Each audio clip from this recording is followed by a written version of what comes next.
Petrol पंपावरच्या मामाला म्हणलं तुमचा पंप विकायचा आहे का? मामा म्हणले जे काम करायला लागलं ते काम करा अन घरीच आहे, फालतू पंचायती नको करू.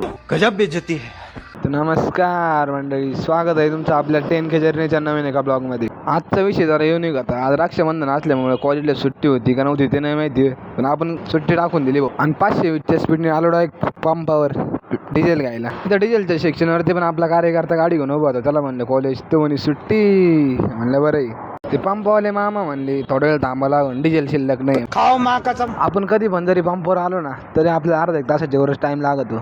आपला कार्यकर्त्याला 1-1.5 तासापासून थांबलेला होता. तो कैसा लगा मेरा मजाक?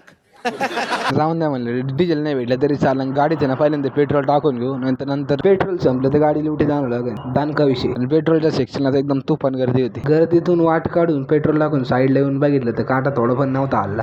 ते मामाला पण म्हणलं त्या 100चं पेट्रोल ह्याच्यात टाकून, मामा म्हणे 90चं बसतं. म्हणलं 90चं टाक. मामा म्हणले नाला एका पेट्रोल लागत का डिझेल? म्हणलं डिझेल लागत. सूत्रांच्या माहितीनुसार कळलं की ATM मध्ये पाणी घुसलंय. म्हणलं चला एकदा पाहून येऊ. तिथे गेल्यावर कळलं का काल मोकार फाटीवरती पूर आला होता म्हणून ATMच होऊन गेलंय. म्हणून ATMला आज कुरूप लागले. आईला म्हणलं माझे पैसे होते ATM मध्ये. म्हणलं ऐन टायमाला जर माहिती मिळाली असते तर ATM मध्ये लाख पैसे घेऊन फाकाट झाला असतो ना. आपल्या कार्यकर्त्याचे 2 लाख रुपये ATM मध्ये होऊन गेले. त्याला म्हणलं नको लोड घेऊ. परत त्यांनी ATM बसवलं का आपण ATMच गायब करू आता. चला तर मंडळी भेटू पुढच्या ब्लॉगमध्ये. तेवढं फॉलो करून घ्या आपल्याला. हा.